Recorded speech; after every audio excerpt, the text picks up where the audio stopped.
For more than a decade, FTI has strived to become the leader in the aftermarket performance transmission and converter industry. We've joined forces with McLeod Driveline Components under the leadership of top fuel funny car pilot Paul Lee, and now have a larger distribution network, more resources, and more power. Come see us in the pits and ask how you can join the FTI family. It's not cheating, it is the competitive edge. It's time for an inside look at the most powerful motorsport on the planet. WFO Radio, NHRA Nitro. This is WFO Radio. Hey everybody, welcome back. WFO Radio is back on the air, following up the Summit Racing Equipment NHRA Nationals out there at Summit Motorsports Park, America's racetrack, where I ate 3 pints of ice cream, 1 for each day, right? Not a big deal, but had a great time. Hopefully you did too. The race was incredible. Yes, marred by rain a little bit on Friday, but other than that, we got it in. We got everything in. We saw Nitro at night. You give something to get something. We had our Mission Foods Too Fast, Too Tasty challenge. I just finished up with Michael Heiner. We did Hear It from Heiner for the WFO Patreons, a full breakdown on their race weekend where they got their first Mission Foods Too Fast, Too Tasty challenge win, but lost second round to eventual race winner Matt Hartford in the Sunday race, Camping World Series Pro Stock. Blake Alexander gets a win with Jim Head. That's huge. Leah Pruett beats Austin Prock and Justin Ashley en route to victory. That's massive. Hector Arana Jr. goes out there, gets the job done. Mentioned Hartford already. Plus Lauren Freer doubles up for the first time for a lady racer ever. History. We witnessed it. Bob Bakash finally broke through. Bruno got a win. Just so many great things. I could list every stat that happened over the course of the weekend. We're going to break it all down with the voice of the NHRA, Alan Reinhart, going to join us just seconds from now. We're going to go through the whole deal. We're going to have a couple of shows later this week, but you've already are loaded up with content. Like the Ignition show was so much fun because it was total. There was no preparation at all.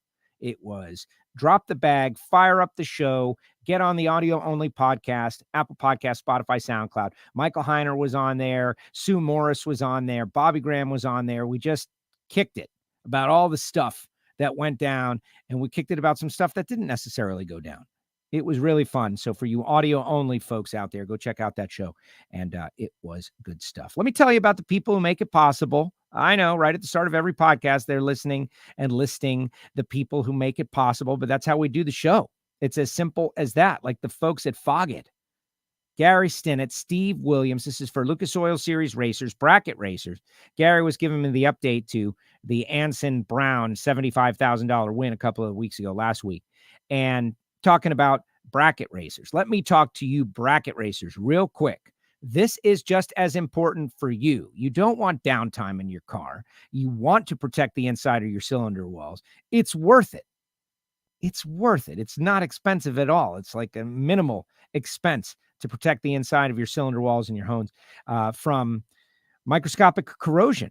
That's going to force you to have to go through the rebuild process sooner rather than later. So just use the product. FOGGIT, and for you divisional racers out there, take advantage of the contingency program. Go to foggett.com to find out more. FTI Performance Transmissions and Torque Converters. Oh, yes. Big Power, Pro Modified, Top Sportsman, Top Dragster. These guys make the torque converters and automatic transmissions that stand up to the power, but also remain incredibly consistent and enable the racers with them to win. Just look at the .90 categories, the big money bracket categories. Go to FTIperformance.com. Paul Lee had a brand new helmet this weekend, rocking the FTI logos, a Jerron Settles sure shot, by the way. FTIperformance.com. Go check them out. It was a big weekend for the folks at Total Seal. Big weekend for a lot of WFO affiliated folks, honestly. Total Seal Piston Rings. There is a new podcast and live stream up and available on all the Total Seal social channels. But of course, Hidden Horsepower, Apple Podcasts again, Spotify, SoundCloud. Billy Godbold, who was the brainiac behind Comp Cams for so many years, now has Godbold Engineering. Lake Speed, Ben Strader, talking about the folly of A/B testing, that it doesn't necessarily mean you're going to come out with a better part at the end, because it's not part versus part, it's system versus system, because everything works together. And so if that makes your toes tingle a little bit, and so many have been reaching out about the conversation, honestly, I had very little to do with it other than facilitating it. But man, when these smart guys get to talking, it's awesome. That's when I enjoy it the most, because I am maybe light years behind them in brain power, but I'm scrappy. And so I will try to learn as much as I can. And I recommend it to all you folks as well. And when it's time to purchase a ring package for your engine or your customers, more importantly, reach out to the folks at Total Seal, totalseal.com. We're going to connect with Hartford on Thursday at 12 noon. Hartford, Thursday, 12 noon, working on Blake Alexander as well in that same slot. I'm going to try to get Blake, 12:20 p.m. Eastern on Thursday. It is. And I got a great story about Blake that I'll share with you at that time.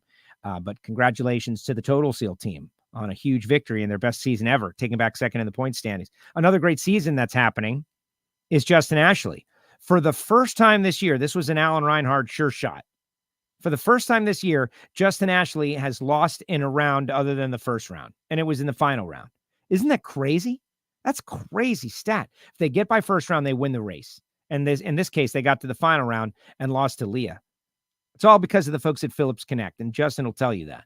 Phillips-Connect.com if you're in the transportation industry, smart trailer technology, keeping your loads safe, keeping your loads on time, keeping your people on time, keeping your people and the people around them safe. You should do it. And if you would like a personalized introduction, email me, Joe, at WFOradio.com. Phillips Connect on board with WFO, as is Bernie Speed Shop, BORNYZZ.com.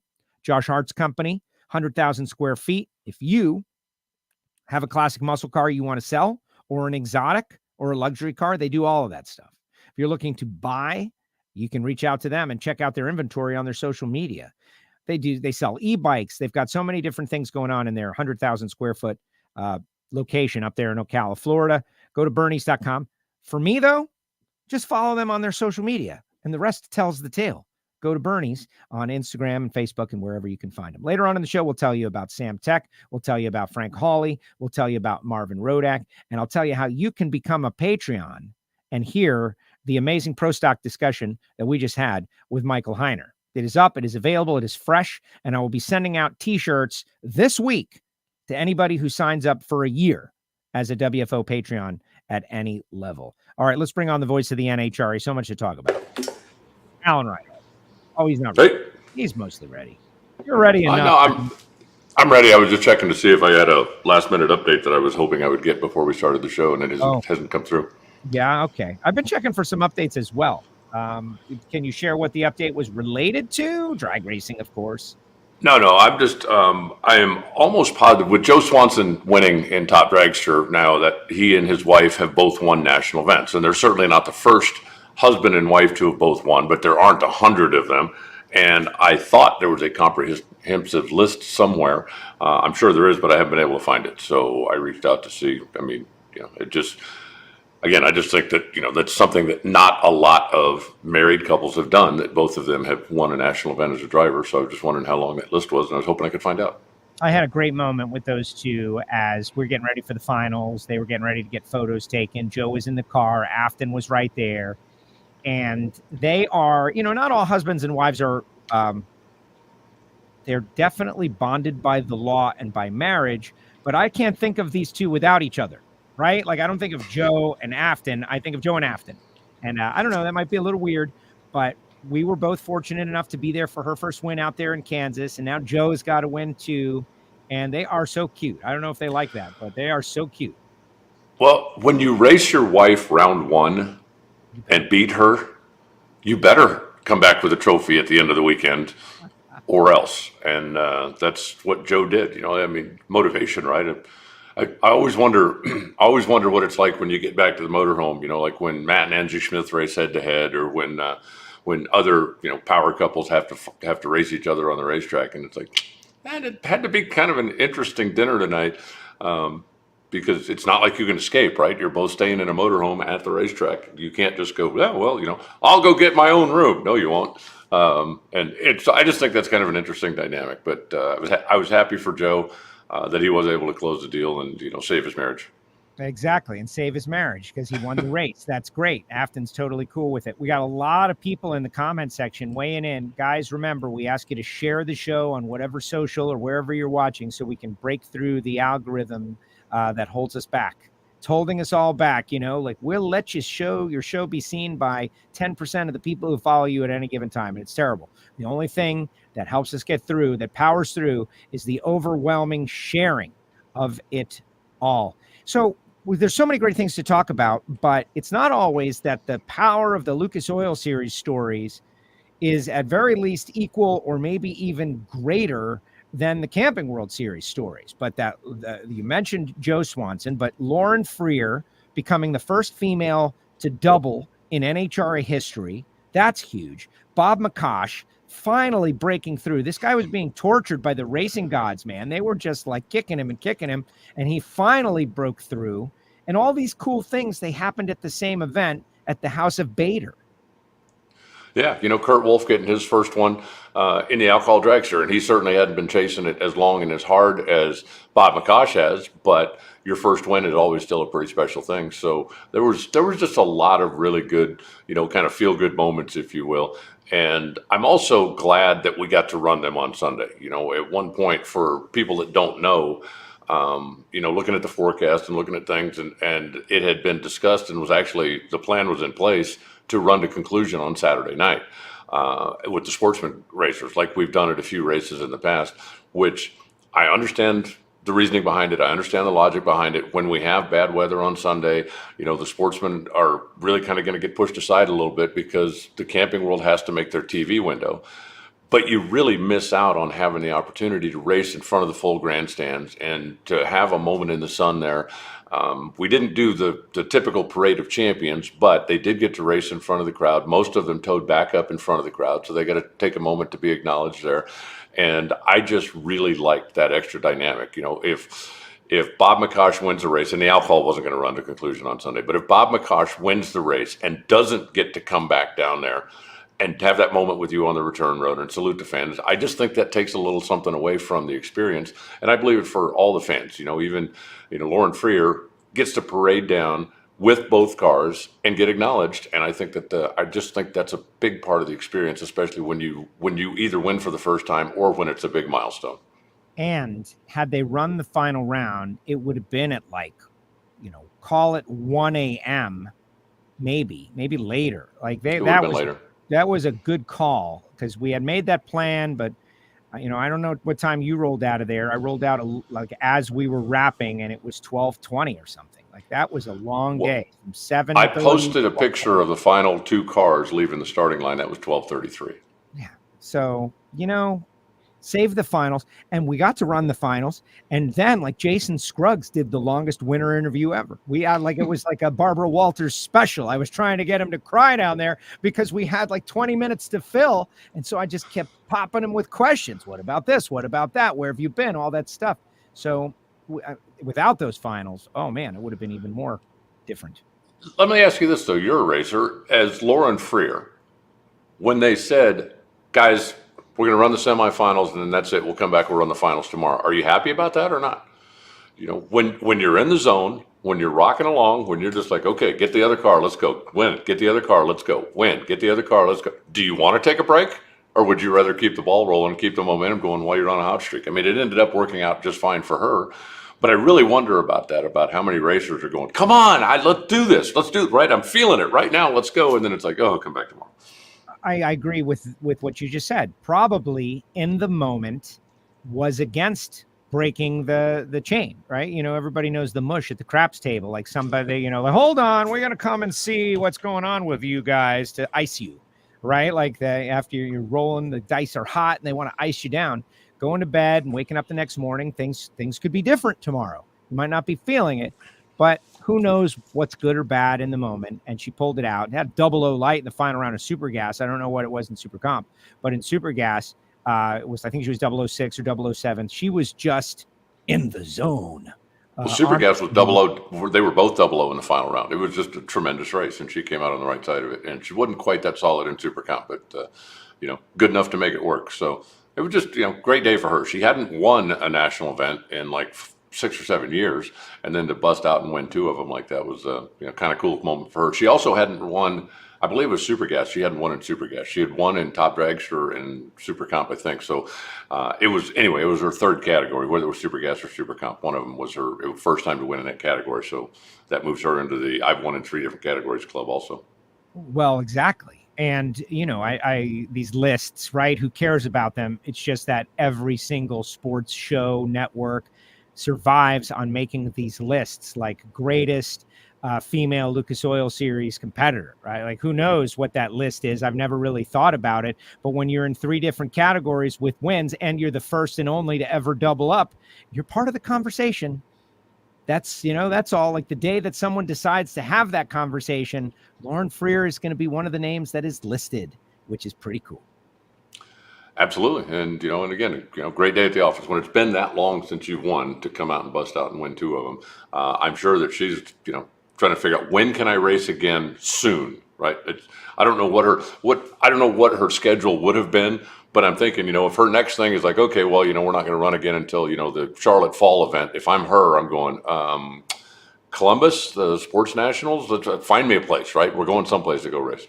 Yeah, absolutely. So lots of Lucas Oil stuff. We'll get into it a little bit more so. Do want to mention, though, every weekend's got to have a down moment, and learning of the news of the passing of Kathy Maynard, just it was stark. It was tough. Joe Maynard is a guy who kind of has come onto the scene recently and had a dramatic effect on the sport of NHRA drag racing, and that has only happened, as I understand it, because Kathy is so passionate and in love with the sport that the first time she saw Tony Schumacher in a Top Fuel dragster, it was the joke that you always make. I got to have me one of those. And she did and is, and she got to come in, and, the limited times that I engaged with her, they were wonderful, and they made things better. But right now, that family going through a very tough time, and it kind of was part of the event as the news kind of broke through the field and then became public on Sunday, and just such great people. And I know that they're hurting, and I want to acknowledge it. Yeah, I agree. And I also didn't have a lot of interaction with Kathy. There was a few times, over the course of the last year or so that we would have an occasion to be together. And she just reminded me, and I think probably everybody knows somebody like this. She had been fighting MS for 35 plus years, and she was obviously struggling a little bit with it as it went further and further along. But she was a person that when you would interact with her, even though you knew that she was really, really struggling, her goal in life was to make you feel better. Yes. Not to, she didn't want any kind of pity, any kind of sympathy, even though you knew that she was having such a difficult time. It was her goal to make you feel better. And people like that are just very special. I think she's definitely going to be missed, but she's certainly not going to be forgotten. No, definitely not. And Joe, because they're just like my dad and me, right? When you're named Joe, there's a good chance you're going to name your kid Joe. I don't know why. But just, again, great people who have dived into the sport of drag racing in a big, big way. And they are hurting now, and we're hurting along with them. But that's what drag racing is for, to work through it. And that was the tough event on the weekend. Got a lot of comments out there in the comment section there, Alan. And a lot of them are about Factory X. That was pretty interesting. It's up on the Attention in the Pits bonus feature that Nikki Shealy and I did in the Stanfield pit. I know I did my own videos. Everybody, I know Loans did a video. All of the Factory X videos of the exact same car are going like gangbusters out there on the social, because everyone is so interested. But the one that matters the most is the one that is on NHRA.com. So everybody go check it out right now and watch it to its completion. Just because it's yours? Yes. Yeah, man, I said. That's why it's the one that matters the most, because it's the one you did. Honestly, I would love the one that's up on WFO Radio to do well too. But since they put it on the front page of NHRA.com, And we do feature so many really neat cars of the NHRA on that Attention in the Pits feature. If they watch it once, I know YouTube is going to show it to them again in the future when we do something new. But what was your take? We've seen Turk's car at PRI, but this was on the track, and it got down the track. The clocks were off. People are speculating about the time in the chat section right now. They're all like, speculating. Greg told me he lifted early, so whatever ET they saw is not even accurate. But just give me your. It actually went 620 at 237 miles an hour. I saw the numbers before they cleared the screen. 5-second factory stock cars, man. It's going to be amazing. I'm super excited about it. It ran considerably faster than the factory stock cars. It didn't run nearly as fast as the pro stock cars. Okay, it was in that window, but it's also brand new. For those that were there late Thursday night, they actually brought the car up. They wanted to make a shakedown run with it simply because they wanted to be darn sure that if they got an opportunity during the weekend, and with all the weather stuff going on, they weren't even sure, but they wanted to make sure if they got the opportunity, the car would go down a racetrack. It's that new. And they came up on that run and rattled the tires pretty hard and didn't get it into third gear. So I know that they went back and made some adjustments to make sure that it would go down a racetrack. But the concept of it, I love. It absolutely looks like a Camaro. It has the stock hood, roof, and quarter panels. The front end, even though it's carbon, is an exact dimension. It's not stretched out, pro-modded, weirded out, aerodynamic. It's got a little spoiler on the back of it for stability, which it probably needs. But it also has a full chassis under the car. So the car is certified to run 6.0. One of the big problems with the factory showdown cars, and I love the factory showdown cars, but with a stock platform, which is what they are, you can't certify one quicker than 7.5 seconds.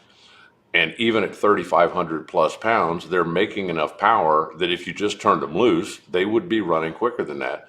And as soon as the car outruns its certification, that's game over. So that's been a problem with the factory showdown cars for so long. But now with Factory X, they are certified to go much, much quicker. They're almost 1,000 pounds lighter. And so they are going to be quicker, but they are full purpose-built race cars. I've cringed for a long time about 3,500-pound cars going 180 miles an hour on a 9-inch wide slick. So far, we haven't had any issues, and I hope we never have any issues.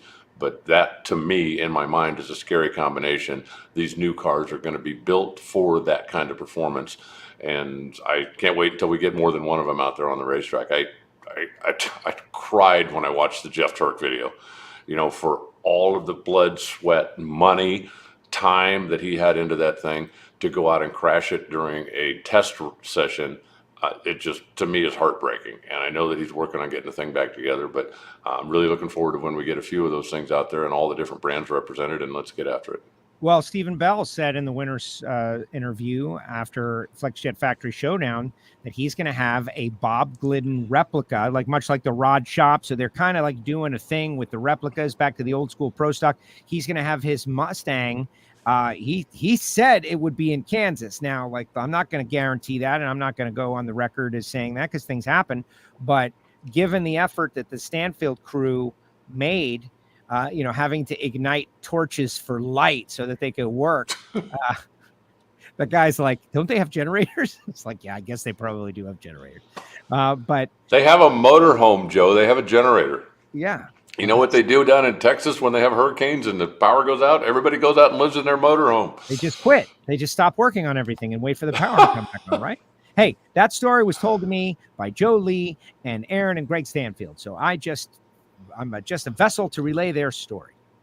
Right. Yeah. And your grandfather used to have to walk uphill both ways in the snow to go to school. How do you know? Oh, you must have known him. That's so true. But yes, it was amazing. And to see a Bob Glidden replica Mustang out there soon, we're going to have to do a feature on the first of each manufacturer that gets out to the track. Like the Turk deal, you're right. It was a nightmare. And Jeff is such a good guy in that he owned the moment. He alerted everybody on the planet to what happened to him by posting the video.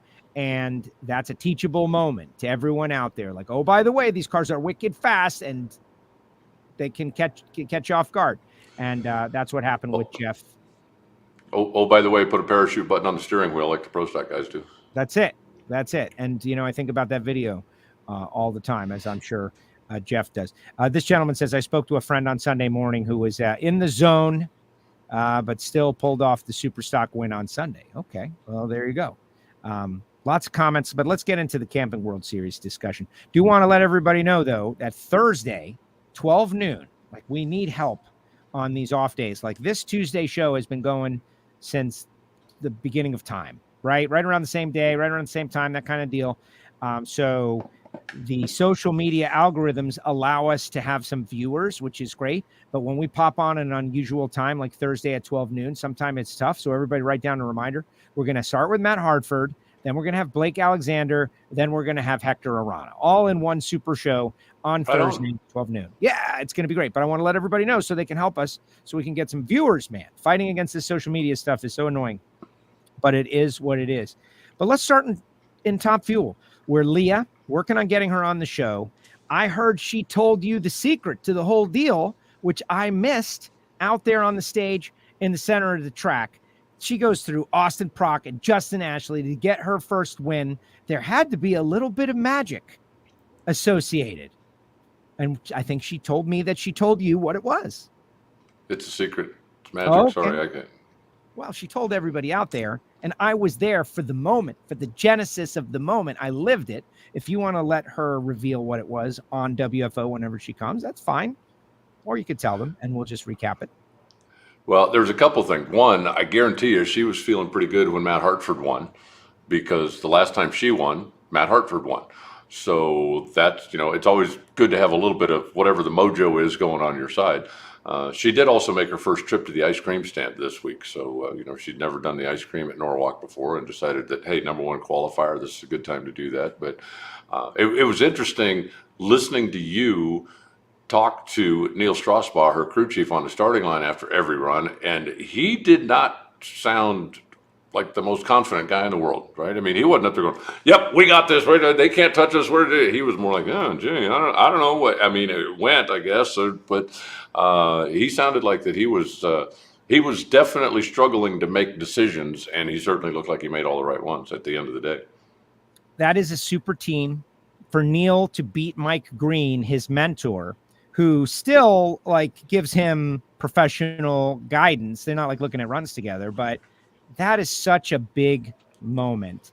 And I'm so happy for Neil and Mike and everybody on that team. We've got a lot of friends over there, like Red and Booger and everybody. They've got such a great team over there. They have so many rings independent of each other. And now it's coming together. That team is really strong. And looking at Leah's, round by round, number one qualifier goes through Kyle Wurtzel, who went red, went through Mike Salinas, Austin, and Justin. That is saying something about Leah Pruett and what how she is continuing to develop as a race car driver. Consistent car, gives driver confidence, all of those things. And it appears that she has got it going on. Well, they definitely did that weekend, no question about it. And, when you run down, look at the list of people that she had to face, Kyle Wurtzel's got himself a solid car, even though we don't see him all that often. And he kind of got, the yips on the starting line a little bit. But when you go through, we all know what Salinas is capable of. Proc's already been in the winner's circle this year. And for Justin, I mean, he was Gage Herrera, if he got out of the first round. And now that string has been broken. So that's a tough day at the office. And after Tony qualified number one in Alcohol Dragster and then smoked the tires in round two, and after Matt made it to the final round but wasn't able to close the deal, I think there was probably a little extra pressure on Leah and her team to make sure that we don't get out of this weekend without at least one trophy. Absolutely. It's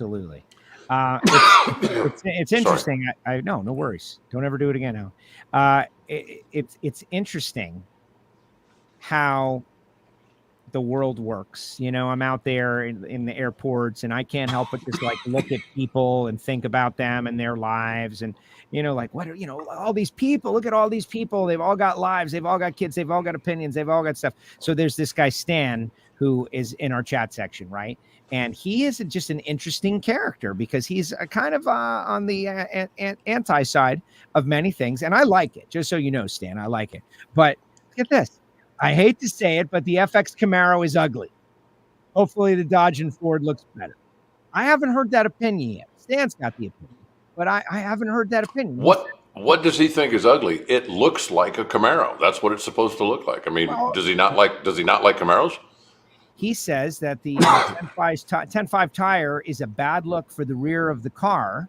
Okay. It reminds me of Pro Mod when they put radial tires on. Okay, I don't like when they put radial tires on a Pro Mod either, Stan, so I'm kind of with you on that.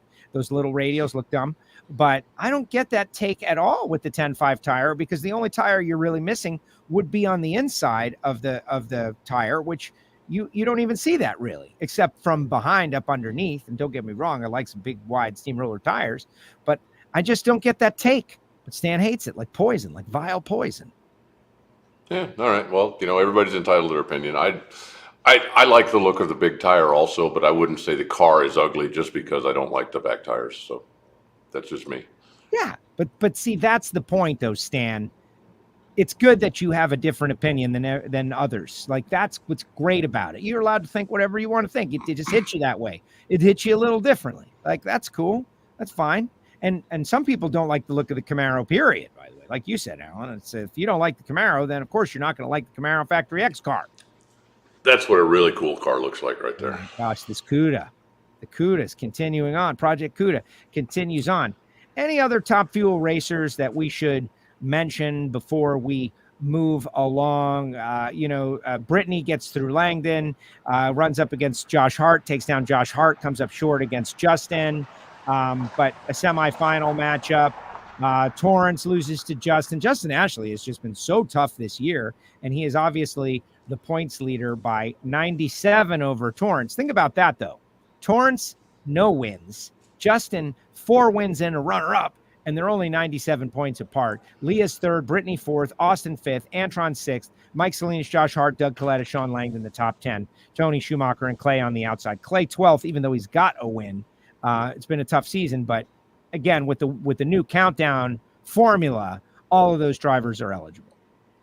Well, Torrence, I don't believe, has a first round loss, and that's been Justin's Achilles heel. He does have a couple of those first round losses. When he gets out of the first round, man, look out. He's going to pretty much run the table, except for the 4 wides. The 4 wide format is unique, so I didn't count that in the.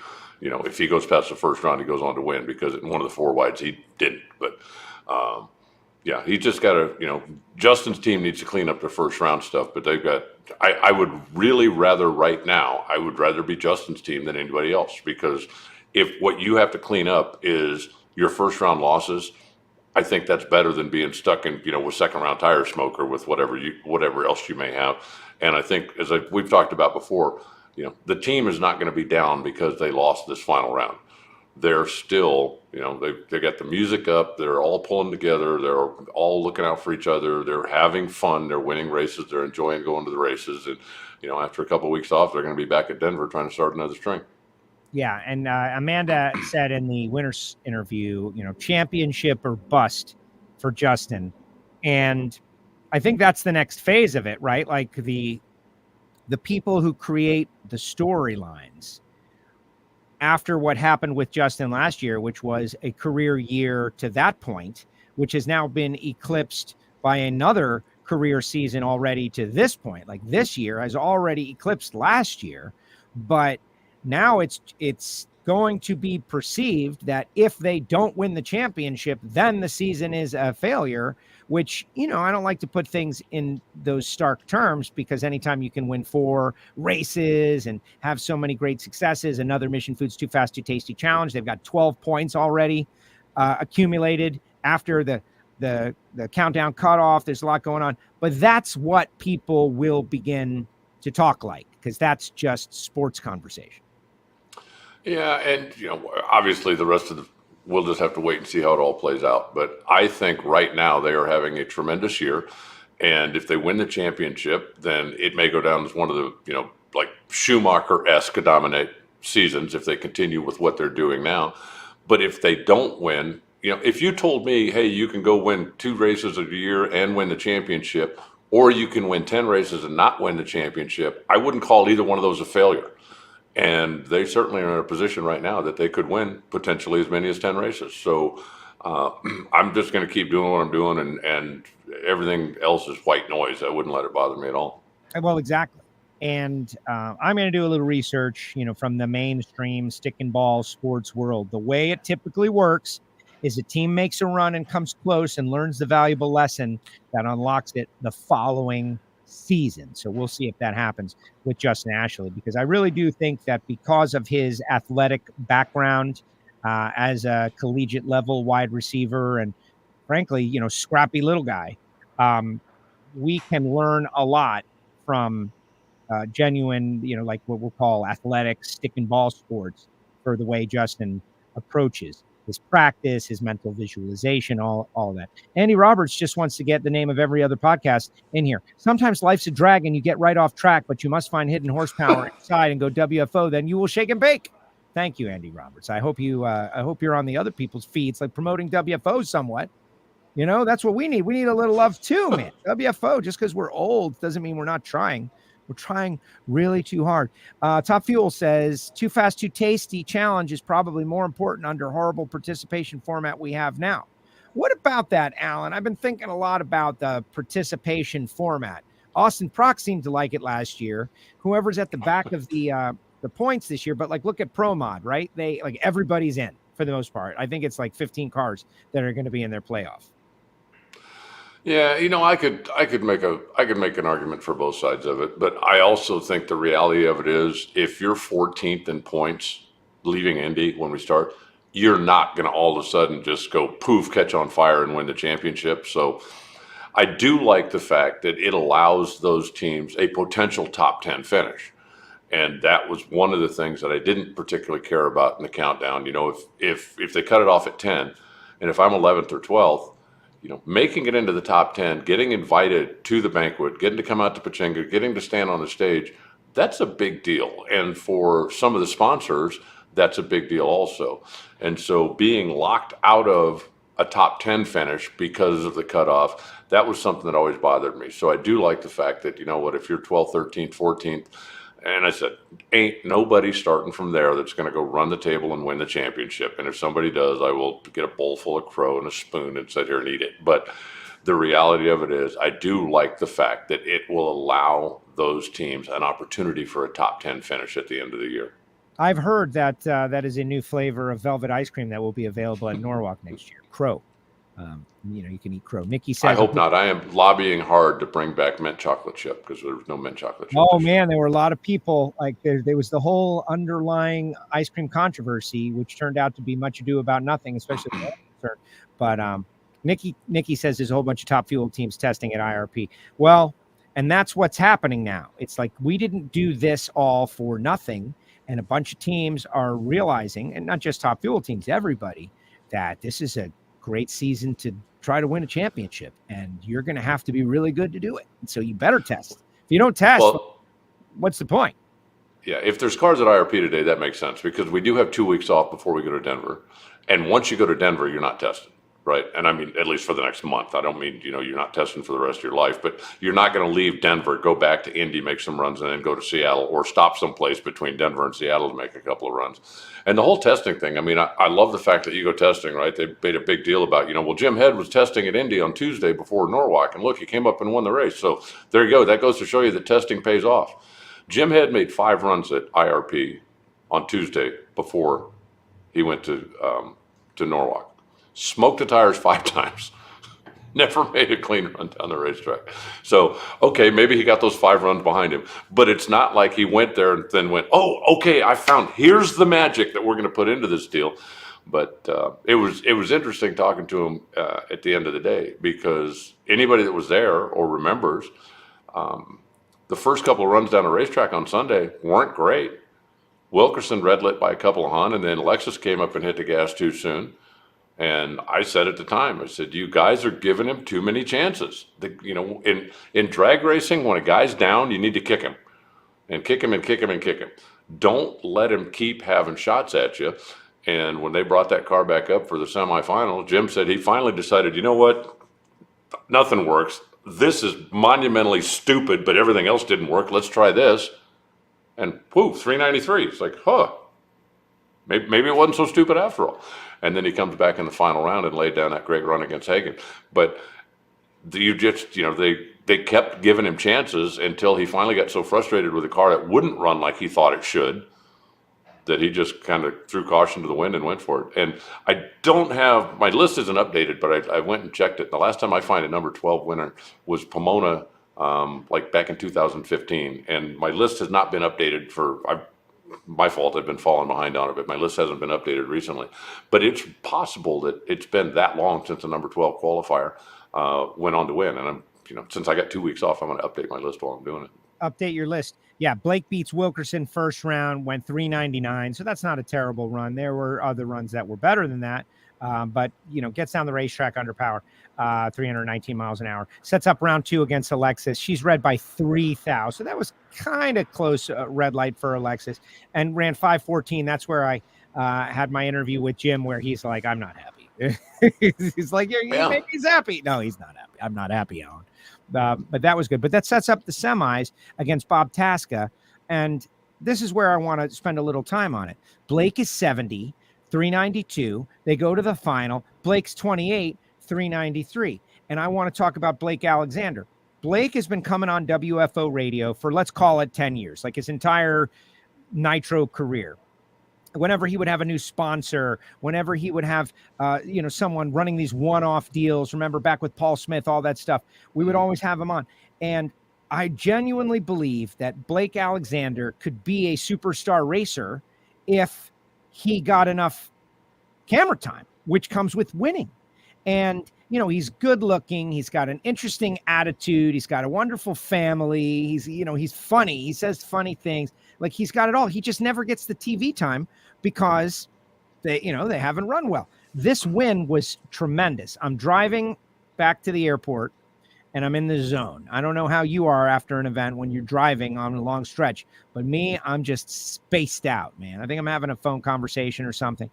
And this white Chevy truck is kind of in front of me now, like they passed by me and now they're in front of me. And all of a sudden the window rolls down and a Wally comes out the window and it's like being shaken at me. And I'm like, oh man, somebody stole a Wally. Who is this person?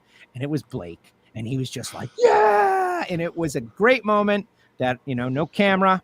I'll just have to remember it forever. But I'm just so happy for his mom and his dad, for Blake. And I hope they can make this a semi-regular thing because the sport is just going to be better with him winning races and in the mix. It was interesting to me how much emotion he showed at the top end of the racetrack. And then when he came back down, when he was on the stage with me on the racetrack, that was another very emotional moment. Because if anybody besides me remembers when he won his last Top Fuel race, it was almost zero emotion. He really felt like he hadn't done a very good job all day long and like he had kind of backed into it and he didn't deserve it and really was almost like, I felt like an imposter. But that day he definitely did do his job. The team did. They earned it as a team and he was really jacked up about it. And that's the kind of thing I think the fans need to see. That's the kind of thing that gets somebody who's maybe indifferent to go, you know what? I like that guy. That's my guy. I'm going to pay more attention to that guy. And good for him. And I agree with you. I'd like to see, the last time I believe Jim Head was in the winner's circle was 1997. So, Jim, I love you, but I don't think you're still going to be racing nitro cars 26 years from now. So please don't wait that long to visit the winner's circle again. He kind of jokingly said, well, that's it. I won. I can retire. And then instantly was like, it's a joke because you know how the internet is, right? So, but I think it was good for Jim, home race for him. His wife was there and just a lot of pluses about it for Jim as well. Yeah, definitely. Pete out there says Blake's win was really cool, that he got caught up in the emotion as well. No, me too. Jim Head, the Dylan Cromwell story, like all of those things that they've dealt with over the past few years. Been to some finals with Chad, been to some finals with Johnny Lindbergh, and they break through and get a win with Blake. But Drag Race Central says it's up to the series to promote him. The problem is what are you going to do if they're not running well? Like that's the problem with running well. It's easy to promote someone that's winning races and running well. Like, hey, we're going to send someone out to a radio station. Well, hey, I'm the big DJ. Well, tell me about the last time you won. Well, it was 10 years ago, and we're not really running well. The driver doesn't have the confidence to go out and like puff their chest out and talk about how great they're doing when they're not doing great. Like Alan just said, the kid won a race and was kind of muted because he didn't like the way he won a race. It comes from performance. That stuff comes from performance. The series promotes the racers that are performing because they have that swag that goes with it. The person who's not running well is not good to be promoting the sport. It just doesn't work, in my opinion. That's why we don't do it. Well, there's multiple sides to the story. You know, there was a lot of years that Steve Johnson was certainly not a threat to win a pro stock motorcycle event, but he still did plenty of media, did a lot of stuff, did a lot of things for his sponsors because that's the way he promoted his sponsor. That's the way he got his sponsors' value, knowing that he wasn't going to have a big on-track presence. But there's a combination of things that have to come into play. You know, and this obviously going to go back a ways, but back in the Tony Schumacher and Gary Selsey rivalry days, I had 2 or 3 different, media types come up to me over the years and say, you guys need to do a better job of promoting this rivalry. You guys don't make anything out of this rivalry. You don't. And I said, you're talking to the wrong guy. I said, you need to go talk to Gary and Tony, because I can sit up there and go scream at the top of my lungs. This is big. This is huge. This guy, he remembers the last time and he hates him and he's on him. These guys, boy, they might fight at the end of the racetrack. Let's see what happens. And then Tony gets out of the car and goes, man, that's a great team over there. I really love those guys. And my kids play with his kids. And, we went and had dinner last night. We were really lucky to win today. And, boy, that doesn't help. And so, the drivers have to be involved.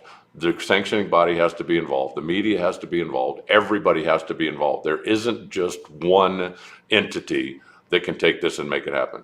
Why was Snake and Mongoose a big rivalry? Because they didn't like each other. Because they really had a personal rivalry behind the scenes, and that's easy to promote. Garlitz and Shirley back in the day, they hated each other, and it's easy to promote that. When Don's going to get out of the car and make some disparaging remark about women drivers, or when Shirley's going to get out of the car and call him Donald and tell that's something you can promote.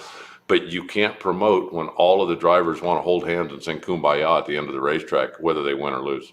Yeah, and Stevie Fast is the best at this. He understands. Sure. You can say something disparaging about someone else and not have it be a cutting, meaningful thing that's gonna make their kids feel hatred towards you. It's interesting. And this guy, like when people are down, and this is where I live, right, and get in trouble. Like again, 2 weeks in a row now, we're referencing when I get in trouble. The greatness of a comeback story. Like you can only have a comeback story if people know that you were gone or you were down. It's not a comeback if you don't tell the bad part. You gotta catch the comeback story down in the valley when they're at their worst, when they're down in the dumps, when they're feeling like ready to walk away. Because then when you know that story and you tell that story, and when they come back, that makes it all the better. But if people are angry that you're telling the down part of the story, then it kind of puts sand in the gears of the whole thing. J.R. Todd and John Force, first round. Like that could have very easily been the marquee matchup this week, Alan Reinhart. But the way it was, it had been going, like, let's give those two guys a break to go settle it amongst themselves. Now JR got a shot in on him. Like maybe we'll do it again in the future, right? Just interesting the way that, and you tell them differently than I tell them, but we tell the stories of what's going on. And yes, it helps so much when the racers actually participate in the telling of their stories. Like all that hype they just told you, yeah, it's all BS. We don't really care. Yeah, and and it doesn't have to be disrespectful. I have coached drivers a number of times over the years, and it can be as simple as my sponsor pays me to make sure that car doesn't get to the winner's circle. My sponsor pays me to make sure that Brand X tools don't get on TV. I won this race because my oil is better than that stuff they pour in that piece of junk over there. You haven't badmouthed anybody. You haven't thrown anybody under the bus. But you're making a point that this is more important than just, boy, those are great guys. They got a great team and we love them and we're just lucky to be here. That's not what is going to develop rivalries, develop fan followings, you've got to show some personality. You got to show that you mean it. The old show me a good loser and I'll show you a loser. I don't think everybody should kick the car and throw the helmet every time they lose. But if I'm the team owner, I do not want my driver getting his butt kicked and then going on camera and going, it's just a happy, wonderful day and everything's wonderful. That's not what I want. I want my driver to go over and say, I want a shot at that guy. If I get him next week in the Too Fast, Too Tasty challenge, I'm going to shove this thing down his throat. That's what I want to hear. And that's not disparaging. That's not throwing anybody. But you've got to make people understand that this is important. This isn't just, a couple of kids playing in a sandbox. Yeah, Nikki's out there. She says that the alcohol pits aren't singing and holding hands. Aren't they? They weren't this weekend. I can promise you that. I don't know what that. What are you referencing, Nikki? I don't know. Interesting, right? Let's move. There were some differences of opinion in the alcohol pits this week, kind of behind the scenes. That's kind of what that's all about. Okay, well, all right. Let's final thoughts on Blake and just he's going to be on Thursday, so we're going to check in with that story. But again, just super happy for him, and that's another funny car that is going to be up in the mix, hopefully, to win some races. And Blake is 11th in the points, but they do not see. There's one, right? As I understand it, they do not qualify for the countdown unless they're in the top 10. Right, and if they can keep the car running like it ran the second half of Sunday out there, then they should be able to do it. I'm not sure exactly what their schedule is. How many of the remaining races between now and Indy they're planning to race/skip, depending on Jim's schedule and Blake's schedule and the other things that they've got going on. But they certainly showed at least the second half of Sunday that they had a good car that could go out there and be in the mix. And I hope we're going to see a lot more of them. Matt Hagan retakes the points lead over Ron Capps by 4. JR got through John Force and Ron Capps back-to-back. Comes up short against Hagan, but that team showing some life. And Jono and Todd Smith were both you could see them coming out of it. I've yet to watch the TV show. Some people have said that I got to go back and check out all the top-end interviews for some interesting commentary, but I didn't see it. But Capps second, Robert Height third, 69 back. Capps, of course, won the Mission Foods Too Fast, Too Tasty challenge, so that's a big win. Chad Green fourth, just having an incredible season still. Chad Green, amazing addition to Nitro. Alexis DeJoria at 93 points back.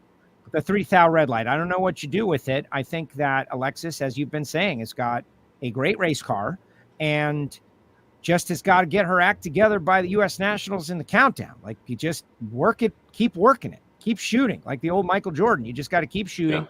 And if she gets right by the countdown, she could win the world championship. She's just got to get right by the countdown, and I don't think anyone's given up on her. Tasca 6th, Wilkerson 7th, Force 8th, JR 9th, Cruz Pedregon 10th. Then you got Blake and Alex Laughlin. No Terry Haddock this weekend, which, it's always a bummer when we got no Terry Haddock. Well, but Terry's, racing smart. He knows what he's got within his budget. And when he comes out, he is very competitive now. So just look forward to the next time he brings that thing out to the racetrack. Exactly. Look at this. We got Shane Tecklenburg on there. This is the same story over and over. It's not the responsibility of the media to seek out and promote a person of their team. You either get results, which naturally makes people pay attention, or you need to provide the story to be told to the media personnel. Thank you, Shane, right? Who tuned Lee Hartman to a final round, best race of his career, while at the Pikes Peak Hill Climb. That is pretty great stuff. And thank you, Shane. It's the same story. It's amazing how people who are within the sport understand. Tecklenburg's a smart guy. Is he? Is he, though? Yeah. I'm going to use the Jim Yates thing. If he was that smart, would he be out here with us? Sure. Yeah. He was smart enough to be at Pikes Peak instead of watching it rain in Norwalk all day Friday. Posting some great photographs, by the way. So follow him on the socials. Besides, I think Pikes Peak might have just been an excuse because if I'm not mistaken, Shane is involved. There's, been a big rumor about this illegal fuel injection stuff going on in the junior dragster ranks. And I think Shane is, kind of the godfather of that. And of course, with the Western Conference Finals, we're out at Bandamere this last weekend. I think he was out there, working on some of those cheater junior systems and just used Pikes Peak as an excuse. I forget what it was right now because it was such a blur of a weekend. That's a joke, by the way, before anybody lights up there. That's a joke. See, you don't have to say that, Alan, because there was something that happened. This day and age, you do. It was a perfect Alan Reinhart, like BS rumor, like just a total rumor. Oh, it was me. It was the fights in the pits, right? Like everyone's talking about this happened and that happened and all these different things happened. And so I wanted the Racers for Christ people to have a big fight with the women of draw. And everybody I kept trying to say, and they just wouldn't accept it as reality. I'm like, come on, man. Racers for Christ got into a fist fight with the women of draw because it was over the booth space or something. But I don't know. People didn't accept it as reality. I guess I reached. All right. Pro Stock. They lost Friday, which made it very interesting. Saturday was right into the Too Fast, Too Tasty. For Michael Heiner talked a little bit about that on the Hear It From Heiner Pro Stock show on Patreon. Hartford dominated, though. This was a dominating weekend for the Total Seal Rattler team. Number one qualifier. They got that in the second session, but Hartford told me flat out, he's like, dude, he goes, I hit the chip in third and fourth in the first session. We would have been number one, and he got it right in the second session. Number one qualifier, get through Fernando, get through Derek Kramer, get through Aaron Stanfield, driving well. Final round, Dallas Glenn, who has been a bit of a nemesis for everyone in the category. Hartford's 005. Dallas rattles the tires, shakes the tires. Hartford goes 62 for the win. Tremendous victory to now turn a season of runners up and number ones. And it really should be a career year, but there's no win to go with it. Once you add a win, it pulls everything up. Best season ever for Matt Hartford. And now he's got the rest of the season to have his first season of multiple wins. Well, he's obviously, got good power. The KB guys, the KB Titan group is making good power, but he's got the car happy. And we've seen over the years in Pro Stock, when you've got the car happy, that's what really makes the difference. You look at, what Erica did last year, Erica doesn't have 50 more horsepower than Aaron Stanfield or anybody else that runs out of that elite trailer, but her car was happy. And right now, Matt's car is very happy, and they've been making good decisions with it, good choices. You said Matt's driving well. Now that he busted through for a win, I think, his confidence is going to be even higher as they continue to move forward.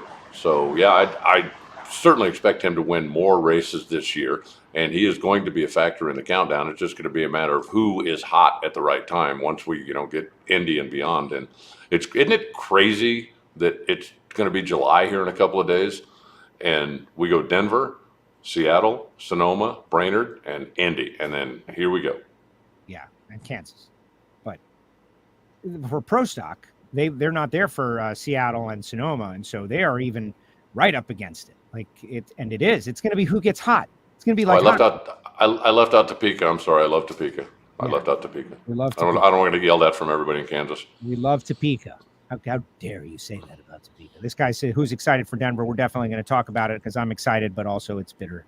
It's a bit bittersweet. Yeah, Pete loves the RFC versus Draw West Side story. I'm thinking more of an Anchorman kind of angle to the deal, but you get the gist. And that's what I was trying to pitch to people, and they were like, really? I guess with everything else that was going on, it was slightly plausible. Our buddy Stan goes, how about all the red lights and double steps at Norwalk? Yeah, what do you make of that, Alan? I blame the rain. I blame the rain on everything that happened. When it rains at the track, the adrenaline goes up, people become frustrated, and everything is just a little more intense. But there was a lot going on. Double steps, red lights, chaotic stuff. The first round of alcohol was ridiculous. I don't think I've ever seen so many double steps in my life as we saw the first round of alcohol, and then it did carry over a little bit into Sunday. I don't know what you can blame it on. Maybe it's just the fact that, as you said, with the rain, what do you do when it rains? Well, you eat another pound of ice cream, and then you're kind of extra jacked up and and when you get up there and stage the car, your foot just decides it's time to take off. But yeah, there was definitely an epidemic of that, especially in the alcohol classes round one. Yeah. Definitely. Any other Pro Stock thoughts? We've got the Patreon only Hear It From Heiner show where he really lays out their methodology in the round by round. You got to be a Patreon to hear that show, but he felt like they got 20 points that they didn't deserve. because Camry should have beat him. They had a malfunction first round. They did win the Mission Foods Too Fast, Too Tasty challenge.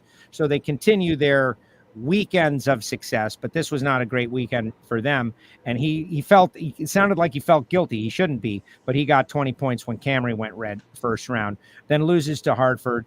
But other racers that had great weekends, like Troy Coughlin had a really fast hot rod. Troy qualified third, was going down the track, rattled the tires against Dallas. Dallas takes down Erica. So, Erica's not yet going on that run we all expect her to, but she could. She could win multiple countdown races. And so I guess we'll just have to wait and see.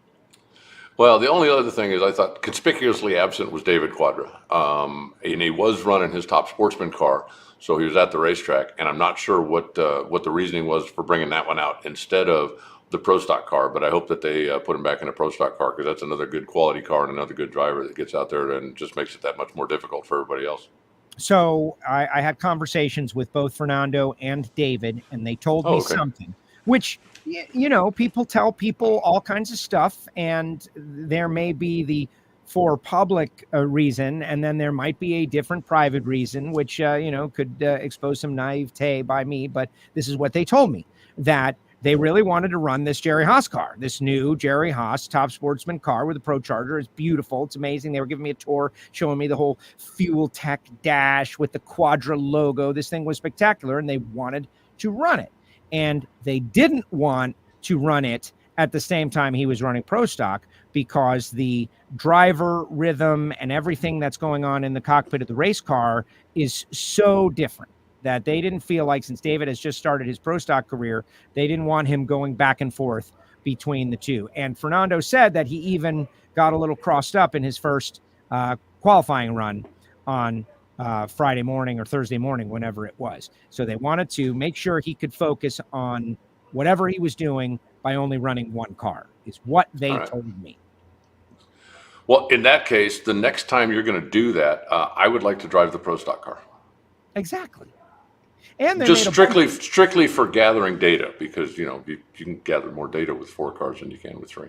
And Fernando tried to give me the assessment of all the different things that are going on in the elite camp around the Quadras, which is always a lot anyway, because you got the 2 elite engine cars and you got the 2 Frank engine cars, but you got some Haas cars and you got some Rick Jones cars. And so they took like Richards, Rick Jones car, and they're moving around things and trying to make things similar to one another, and there was a lot. And he gave it all to me, and it was so confusing that I immediately forgot. But there's a lot going on over there, you guys know. All right, point standings after the race. Dallas Glenn leads by 162, so it's definitely a season of dominance for Dallas. But with the countdown, that's only going to matter for a position or two. Matt Hartford second, Derek Kramer third. 177 back. Hartford and Kramer are like kind of swapping positions for second. Troy Coughlin Jr. fourth. Aaron Stanfield, Greg Anderson, Erica Enders sixth and seventh. Greg and Erica. Camry Caruso, Christian Quadra, and Bo Butner is in the top 10 now. Kyle Koretsky, Jerry Tucker, and Mason McGahey, 11 through 13. Then you got Junior, then you got Chris. I was glad to see Mason and Chris show up. There was some discussion that they weren't going to show up. We talked a lot about it. Why would you give away your countdown eligibility? Like, given this, we're calling it, Drag Racing Central is hung up on the deal. Why would you give that away by not showing up? What if you figure things out? What if you figure things out, like right at the U.S. Nationals, and now you got a fast car, but you're not countdown eligible? No, that's not racer mentality. Racer mentality is, if I don't believe I can win this race, then I need to go home until I got a fast enough car that I believe I can win the race. And I think that they were, very, very disappointed with the performance of the cars. I think that, they know they're better than that. They know that something is wrong with the engine side of things, and we need to fix that. Because if we don't get it fixed, the fact that, we made the countdown, so what? So we can finish 15th instead of, 15th, because that's where we're going to end up anyway. You need to take the time. If you're in that position, you need to take the time. You need to go home. You need to figure out what's wrong. And if they figure out what's wrong, there's plenty of time to get in the top 10. But I'd rather fight my way into the top 10 knowing that I've got something I can race with in the countdown than just tiptoe my way into the top 10 and still not have a car that's capable of winning races. I spoke with Lester pretty extensively about it, and they basically what it had is they had some new equipment that came into the engine shop that they didn't have like tuned up and where they needed it to be yet. So their engines weren't doing what they were supposed to do. And so they were planning to stay home and make this happen. Well, they were able to get everything up and running and doing what it was needed to do. And they felt like they had made some ground. So they wanted to come out and see exactly where they were. They certainly were better than they were when we saw them the last time, down in, where were we last? I just blanked out. Bristol. Yeah, they certainly were better than they were. And now they've got a couple of weeks off before Denver. So that, I think, is what made the decision. And I expect them to be even better once we get to Denver and a little bit later in the year. But there's nothing, if you are a racer and you have true racer mentality, you don't want to leave the shop going, okay, well, we're looking forward to, qualifying 15th maybe and getting our teeth kicked in again. You want to be out there with a car that you know is competitive. And if that means you got to skip a race to build a competitive engine or a competitive car, then that's what you do. Yes, I understand. But if they're going to give you countdown eligibility and you do all that and then you finish 11th and then you win 3 races in the countdown, you've given up a championship. And so I think, and they showed up. They did come. So somewhere in there, I'm sure that was part of the on-the-fly mental algorithm to, let's go. And Mason, I talked to Mason. Mason's like, I still know how to drive, but when the car's running terrible, I feel terrible about driving. And so when they get the car faster, I don't know. Eric Latino was cool to see in Pro Stock, as Drag Race Central points out. That was, to me, the big pressure run of the weekend. To put it in the show, Eric Latino, Pro Stock run number 7 in front of everybody. All right, buddy. Go ahead, Pro Mod guy. See if you can put it in the show in Pro Stock. And he did. Yeah, I hope we're going to see more of him going forward as well, because again, just another good quality car that's out there. And if Eric's going to have the investment that we know he has in KB Titan Racing, he might as well get some of the reward too. Absolutely. All right, Pro Stock Motorcycle, Hector Arana Jr. going to be joining us on Thursday. Fans of Pro Stock Motorcycle, guys, be ready. He's going to be on around 12:20 right after 12:40 right after Blake Alexander storms on to the final round where he runs Steve Johnson. That's 2 finals in a row for Steve, a win and a runner-up for Steve. That is pretty darn good. What we did see, Steve got through Chase Van Sant, Eddie Krawick got through Gianna Evaristo. She goes red. Gianna, the first to beat Gage like in a race that he didn't go red. Tough weekend for Gage Herrera. The worst weekend he's had, as he didn't make the final. He didn't win the Too Fast, Too Tasty. Like, what's happening? The earth is spinning backwards on its axis. But Hector Arana over Steve Johnson and Hector Arana Jr. with the Getrix motorcycle. Man, they impress me how they are able to keep up and lead the pack sometimes. Yeah, they definitely had a good run. He said that he made a mistake in the final of the Mission Challenge, the Too Fast, Too Tasty Challenge, when he lost to Angie on Saturday.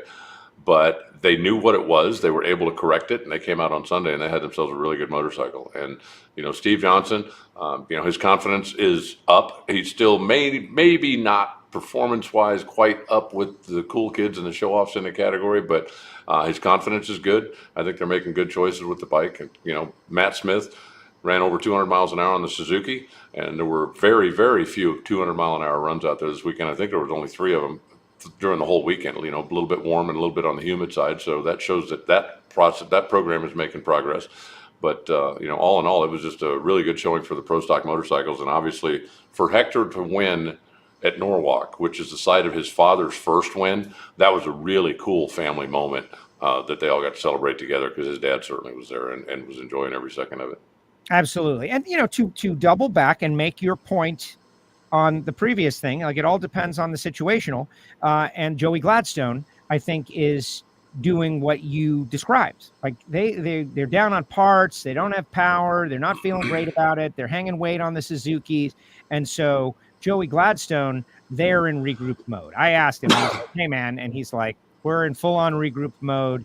And also he is savoring the opportunity to work with Greg Anderson and do the back half on Greg's car. And it's been really cool to see Joey throw himself into that situation. And he told me flat out, like, in a moment of just, he goes, Joe, I really want to get a win with Greg Anderson here, man. like for my life, just to have a thing, like just for my life. I want to be able to say that I won with Greg Anderson. And so he's really focused on that. But they got big plans. We're going to talk about him in the future. For everybody that's asking about Joey, who Michael Heiner insists we call Billy until he grows his hair back. No, I think I'm going to stick with Joey. That's a really sharp young man that's making the most of the opportunities that are in front of him, and he's obviously got the ability to do pretty much whatever he wants to do. Yeah, definitely. But Steve Johnson, amazing stuff also. And Steve going to yet another final round, but it's still the Gage show, leading the points. Hector Jr., second, 189 back. Remember when the countdown resets, like all that's going to go away, a lot of it. Steve Johnson, third. Eddie, fourth, 224 back. Matt Smith, fifth. Matt, still very confident. Talk to him. Like, you guys are going to be okay. He goes, we're going to be okay. Angie, sixth. Congratulations, Ange, on the Fast Too Tasty. That was awesome. Are you all right, Alan? Do you need I'm good. People are saying you need like a Budweiser or something. Well, I've got one, but no, it's a little early in the day. Is it? Does that matter?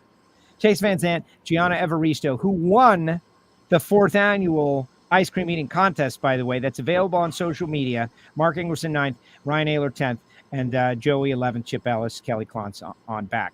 But yes, Gianna took it very seriously. Some might say too seriously.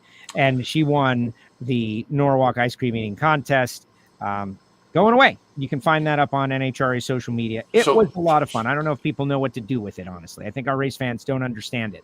But let me ask you this. Is there now a Gianna Salinas rule that is going to be implemented going forward? Because it seems like every time somebody wins, there's a rule. Like, well, yeah, but. And then there's don't a rule take it going too seriously forward. Rule? Well, no, I'm just saying, is there, I walked by just as you were starting, but I didn't have the time to stay for the whole thing. So did Gianna do something shady that's going to cause a new rule to be, like heating the spoon or melting the ice cream or not actually eating it, just like doing the old chipmunk thing? No, she was the first to win. Like, we're doing events. Like, I said to our great leader, Evan Jonat, events is hard. Right. We did have a near controversy because it was very close between Gianna and Josh Hart. But with careful and close inspection, it was clear that Gianna had out-ate Josh Hart. And Josh, of course, he goes, another runner-up this season. Oh, my gosh, I don't know what to do. But I guess we're going to have a scale or something for the day that it's not visually obvious who won. But no, and we decided after some discussion, because that's what it's about. It's about discussing and thinking about that. It's funny if the driver has got chipmunk cheeks full of ice cream and they're dealing with a brain freeze at the clock ending. I think you submitted an opinion on that. I lost my audio. You lost your audio? I don't know why. Are you back? I'm not hearing you. Oh, no. That's terrible. Okay, wait a minute. You just came back. This is where I should say all the bad things about Alan Reinhart. Let me tell you about Reinhart. I'm kidding. You're back? Yeah, you're back. Yeah, I'm back. You're back, baby. You're back. Yeah, my earbuds just disconnected for whatever reason. Sorry about that. You can have a mouthful of ice cream at the end of the clock. That's fine. No questionable behavior by Gianna, and she will defend her title. We've already got one contestant for next year. Jason Galvin claims he wants to be in it, so we're going to go back to having an announcer in it, and it's going to be Jason Galvin and Gianna Evaristo and others. So if you're thinking about buying a ticket to Norwalk, here's the real reason you should go. And Monica says she rocked the ice cream competition. Exactly. Why don't you weigh the ice creams? It's only fair. Well, it's been obvious to this point, but yeah, I think that's probably what we're going to have to do. And there you go. Final results. Let's talk about the other winners that we didn't already talk about, like Jason Scruggs. First time back, picks up a win in the NHRA, and a dominant victory, by the way. Pro Modified Field is set for the championship. It was points and a half. That was a big race. Jason Bond loses first round. Chris Thorne had a great day. I'll bring up the points. But the bottom line is the next time we're talking Pro Mod racing, we're going to be talking about championship Pro Mod racing. Yeah, and that'll be when we get to Brainerd. So they've got, the hot part, at least, of the summer off, and we'll see them again in, 6 weeks or whatever it is. So they'll all have a chance to get as prepared as you can possibly be for that championship run. But Jason had a good car, did a good job driving it, and basically was the show most of the weekend. So Congratulations. He certainly earned every inch of that thing. It was really interesting listening to you guys talk down on the return road about the differences between 8th mile and quarter mile, because he's had so much success in the 8th mile stuff. And even though he's dabbled a little bit in the quarter mile stuff, he hasn't had nearly the success. And him talking about just how really different the format is and how your approach has to be different going into it, I thought was very interesting. Yes. Well, we had a lot of time with him. We were in, since we had run so much the night before, we had run our finals, and we got to speak with him. It was great stuff. Justin Bond did retain the points lead, though, for those that are interested, and will go into the championship as the leader by 20 over Chris Thorne, and then Jose Gonzalez, Jason Lee, Mike Castellano, J.R. Gray, Kevin Rivenbark, Sidney Frigo, Manny Bajinga, and Dmitry Samarukov, the top 10. But really, Mike Thielen, Stan Shelton, Khaled Al-Belushi, Doug Winters, and Jericho Baldoff all qualify for the championship. And it's 85 points between first and 15th.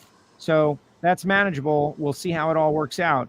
But the next time we're talking Pro Mod, we'll be talking Pro Mod for a championship. Kirk Wolf, Bob McCosh, we already discussed them. Bruno Massel, super emotional. Bruno is giving it a ride to become the first Comp Eliminator racer to win 4 championships. And, it looks like he's on a mission. Yeah, he is. And, the two turbo cars in the final were kind of interesting as well. So, I think Holt's, I didn't realize that Holt had never even been to a final. So that was kind of a surprise.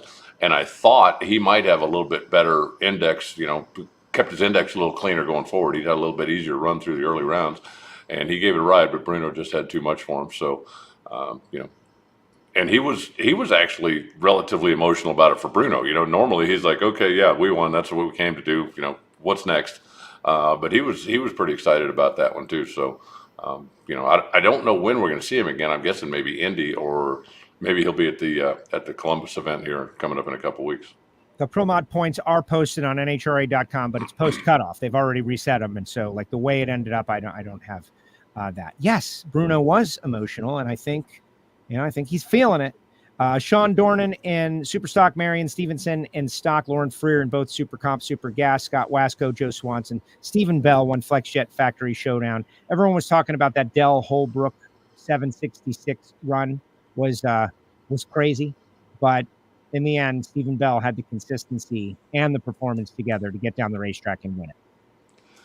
Yeah, and it was a big weekend for them because FlexJet is just down the street. They had over 600 VIPs, customers, employees, and stuff that were out various times during the course of the weekend. So it was nice that they were able to put on a good show and have a Dodge and a Chevy in the final round. I just think that class is better when you do have the inter-manufacturer rivalry stuff. I also, Sean Dornan, his first win in that really, really cool car, 64 Hemi Belvedere, that is absolute show car quality. Congrats on that. And I do also want to send best wishes out to Lisa Stevenson. Marion and Nicole have been such a part of it. And Lisa, from time to time, has also gotten in and driven, but she's dealing with some pretty serious health issues right now, wasn't able to be at the track. And Marion got very emotional talking about that after he won as well. So I just want to send out good thoughts to Lisa Stevenson as she's dealing with some difficult times right now.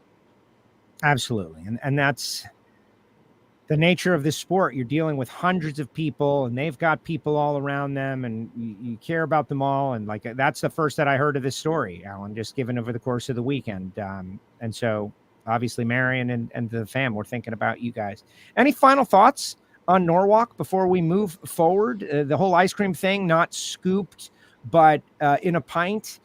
I was skeptical. I think it was better. I preferred to just hand me the pint and I'll be on my way. Thank you very much. The lines were way down because it happened so much quicker.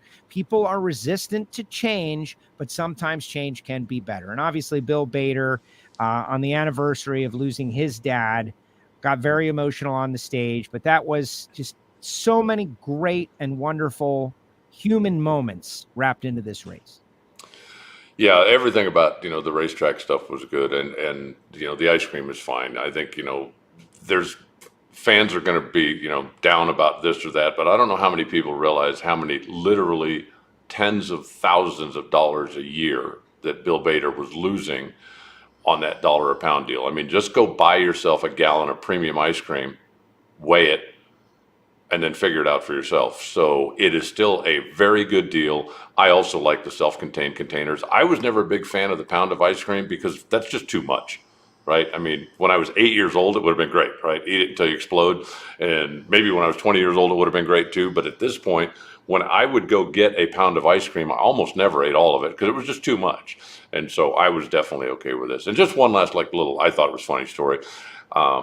I relocated Sunday night, went into Cleveland, had a hotel next to the airport because I had an early flight out Monday morning, and there was a little bar and grill next to the hotel. So I walked over there and I sat down at the bar and I asked the guy to turn on the drag race, and I'm sitting there chit-chatting with a couple of people that are there. And one of the guys that was at the bar was like, yeah, I was out there Sunday or Saturday. I go out there a lot. And I told him, told him who I was. And so we're having a conversation, and some other guy comes in and, we're talking about drag racing, and he was obviously very knowledgeable, very involved with the races.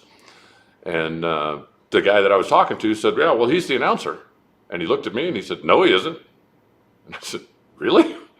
And he said, yeah. He said, I know all those guys. I got a team and I do it. And he said, if you were the announcer, why aren't you there? They're still racing. And he points at the TV, and I said, dude, that was 3 hours ago. And I for a second, I thought, this guy's going to knock me off my freaking bar stool here. And I mean, he was adamant about it. And I said, Google Alan Reinhart and see if the picture that comes up looks like me. And he's like, well, why aren't you at the race? I said, that was 3 hours ago. Yeah, tape delay, man. Tape delay. And it was really funny. We ended up sitting there having a beer and chit-chat and stuff. And he's like, I would have never recognized you outside of the racetrack. And I said, oh, well, I'm glad you didn't hit me with a beer bottle before you figured out that I really was who I said I was. But it was, like I say, it was a funny experience, and, the typical deal, right? Have a beer and have a burger and watch the NHRA on Fox coverage, and then wandered back over to the hotel and got up early and flew home.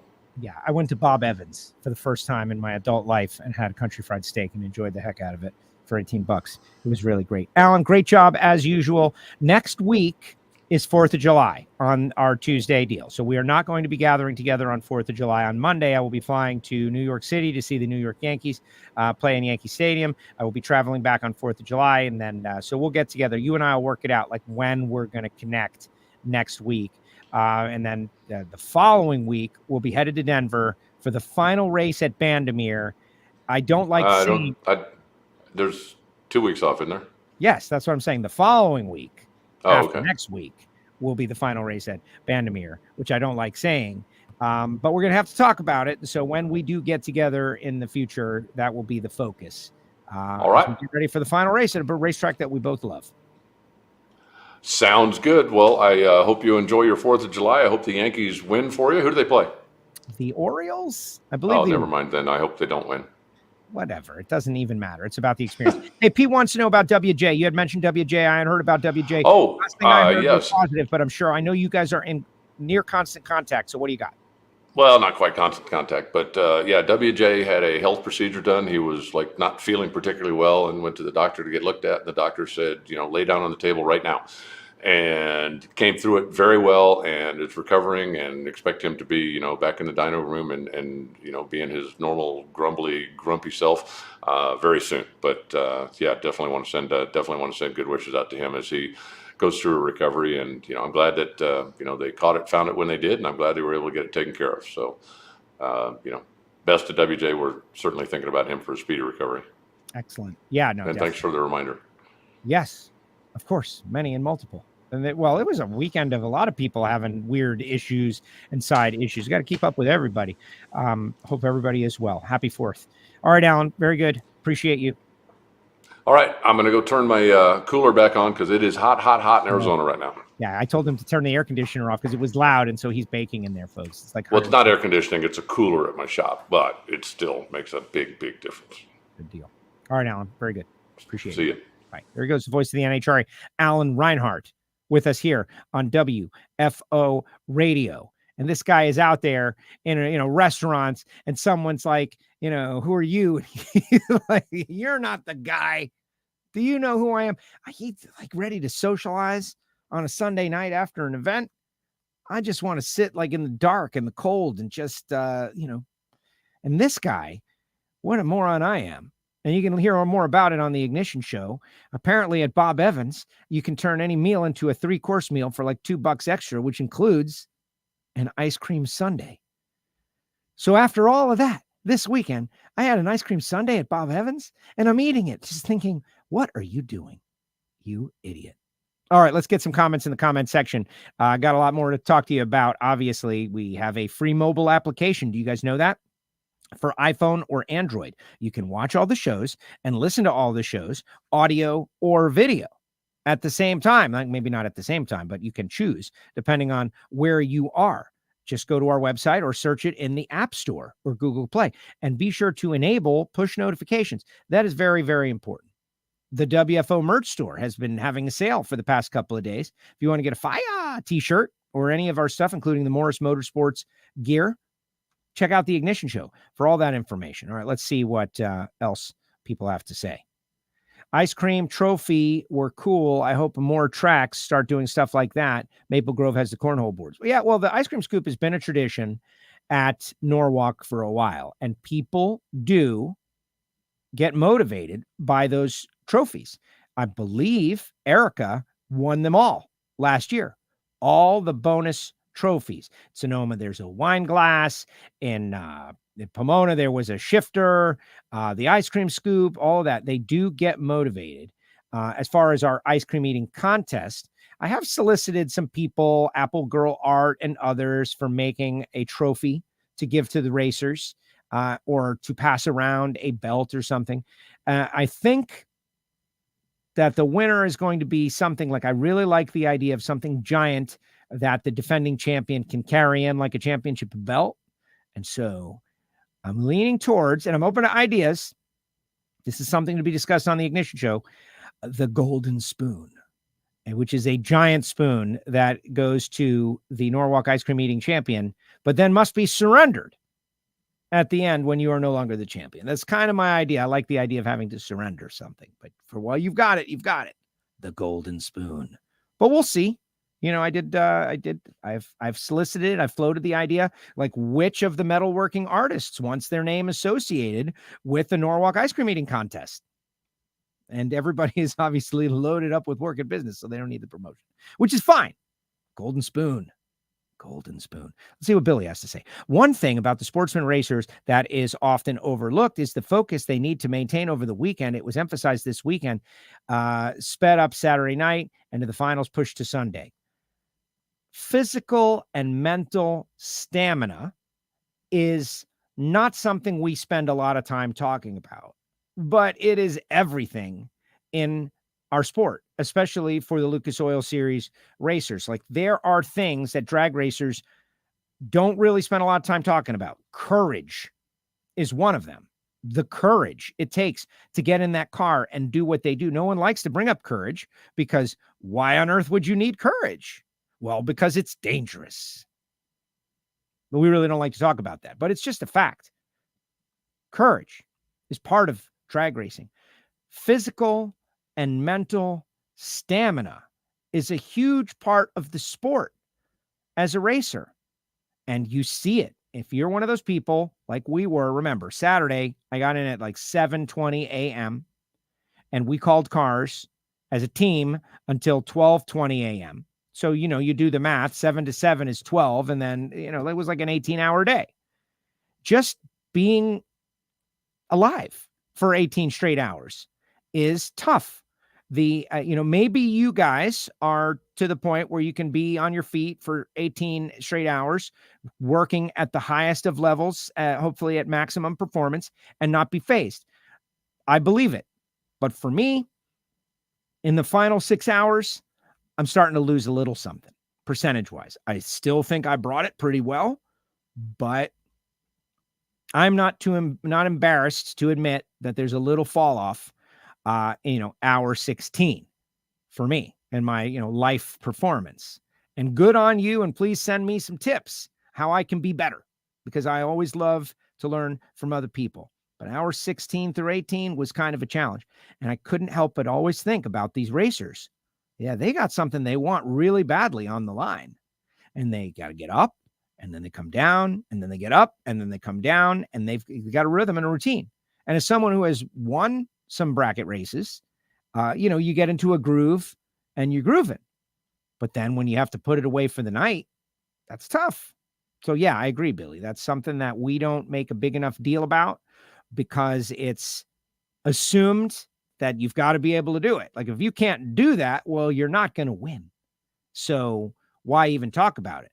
But for an athlete, physical stamina is just as much a part of it. But they talk about it all the time. One team is getting worn down. You come down to the Miami Dolphins, play the Miami Dolphins in, September. There's a good chance that the opponent is going to get worn down because of the heat and the humidity. That's conditioning. Conditioning. Yeah, I know we got a lot of fat people, but mental conditioning to be able to maintain stamina throughout eliminations. Yeah, did I just say that? No, but it's true. Not all drag racers are the most physically fit people, but they're able to maintain physical and mental stamina, not break like even the way you let go of a button or the way you hold your feet on the pedals. You can get into some very bad habits that change your reaction time. And when does that stuff happen? When you become tired. So I think it's a great point, Billy. And we'll see. We'll see. Like whoever did, Lauren Freer was grooving. Are you in the hot dog eating contest? I did a hot dog eating contest on the air one time. That's kind of where I got the idea for the Norwalk ice cream eating contest. It's like a bit of a ripoff, except we did the Nathan's hot dog eating contest years ago on 560 AM. And in the exact amount of time that Joey Chestnut can eat like 70 hot dogs, I was able to eat 5.5 hot dogs. And I felt very terrible afterwards. I do not recommend it, which is why our Norwalk ice cream eating contest is not about quantity. I think that is dumb. We are drag racers. It's about speed. How much can you eat in 60 seconds? And the runtime is great. If you didn't watch it, and I don't mind breaking the fourth wall here. I don't know if people don't like the bit or I think it's hysterical. It's a funny comedic bit. Do drag racing fans not get the idea of comedy? Do comedy and drag racing and having a little bit of laugh at the expense of a racer who's participating in something silly, does it bother the mechanical nature of the sport? I don't know, but we had a good time. But I don't know. They never, they should do better on the social with these drivers doing a great job. We're going to keep doing it regardless, though. Parks. Come on, Parks. Let's go O's. Went to the game on Sunday. Definitely not a Yankees fan. Well, you don't identify with greatness, Jim, like we do. That's all right. Can give you 27 reasons. But I'm really going there for my nephew. It's not really about the Yankees or whether they win. I could care less. My little nephew is up in Cooperstown right now, participating in a week-long travel tournament, sleep-away camp type baseball experience. And the culmination of that is going to be a trip to Yankee Stadium to experience the mecca of Yankee baseball. And so that's why I'm going up. If they, I want them to win, but it's not really about whether they win or not. We're without Judge. I have no illusions that we're going to win the World Series this year. I would have went for some pie. Yeah, who doesn't? So much for Joe's diet. 3 pints of ice cream. I did 1 Moose Tracks and 2 of this raspberry fudge cordial thing that they had, which is my new favorite. While some were disappointed that mint chocolate chip was no longer available, I was super excited because I found many great ice creams that I enjoyed. Galvin had butter pecan with cashew. Awesome. There was a lot of stress and anxiety about the ice cream situation going in, and all of that turned out to be much ado about nothing. Anything new on series sponsorship, NHRA Bud Light Series, maybe. Aha, your humor stand. You're like a real comedian there. That's a big story, but that story is for the 2024-2025 season. Give the folks at the National Hot Rod Association and Camping World the credit and the time and the space to do what they got to do to pitch the sport to hopefully a big non-endemic company that can take us to another level. The amount of G's the fuel guys pull, in my opinion, doesn't get talked about enough true athletes. They really are. Think of the beating on your body, just accelerating and then decelerating over the weekend. How about the crew guys? No one ever talks about the crew guys. Never. Crew guys, like, who is the most underappreciated people in drag racing? Well, the safety safari, we try. Clearly, it's the track announcers. The NHRA Safety Safari, we try very, very hard to single them out and make sure everybody knows that they are vital. They're there first. They stay last. Physical, hard work in the heat, very difficult, underappreciated. But we spend a lot of time doing that. Crew members deserve more. The physical nature of what they do, tearing a car down and building it back up while on the clock in a competitive atmosphere. There's not enough attention paid to that as an athletic / mechanical feat. A pit road team in NASCAR gets a lot more love, appreciation, media, public understanding than does a drag racing team, who is doing way more than a pit road team. You jump across the wall, you change some tires, you jump back across the wall in 17 seconds. You service an entire car, you take it down to the bare block, you rebuild it back, you set it up to race again in 40 minutes. I know seconds is fewer than minutes, but the amount of work, effort, and winning and losing is directly connected to that. So the guys that are on the crews in NHRA drag racing, they are the ones who are getting the ultimate short end of the stick when it comes to coverage. Now, there's a bunch of reasons why. Which we could talk about that on another day. But there's reasons why. Like when NASCAR mandated that everybody have their name on their shirt, that was a reason. So that each one of those athletes, let's call them athletes, was identifiable. Like, who is this? Who is this person? So when you're a media person from 50 feet away, you could say, Johnson just made a good move. In drag racing, they've got everybody just wearing the same crew shirt. And yes, guys like me are working very hard to know everybody and everybody's name and everybody's job and every situation on 16 different teams in 4 different categories. But it's tough. It's tough. It would be so much easier if the teams put these guys' names on their shirts. But then you got to have like 9 different custom shirts as opposed to just getting the same shirt 9 times. And that's probably a lot more expensive. But I think it would be benefit. I think everybody should have to have a name tag. Just my opinion. What do I know? Up 18 hours in Vegas is nothing. Oh, what? With the pumped in oxygen stand? Yeah. Drinking scotch on the rocks, champagne cocktails, right? Yeah, no, it's different. But those poker players, I don't see how they do it either. Pros focus on 4 rounds in a day. Freer was rocking and then shut down for the night and then come back for single runs and 2 final rounds and won both. Very impressive. Absolutely. AJ says, great show today. I personally enjoy the ice cream eating contest. Says Jim. Thank you, Jim. Thank you. And no, everybody that checks it out seems to enjoy it if they get humor. But again, whatever. Comedy is a timing thing. We're all about timing. Yeah. Hi, sir. It's me, Brenlin, who loves Ron Capps. Hey, Brenlin, how are you? Oh, the little girl. Did you see you were on the show last week? I played it. Yeah, you were on there, out there in Thunder Valley. What's up, Brenlin? How are you? You love Ron Capps. A very sweet kid. Smart little person. Love knowing that there's young people that are smart and they're going to be doing a good job in the future. Jim Parks, I toured Yankee Stadium a few years back. I've been to more drag strips than baseball stadiums, but like to visit all of both. Yeah, me too. That's kind of a thing amongst the NHRA community. A lot of people go to baseball stadiums in between because you can. They don't play football on Wednesday.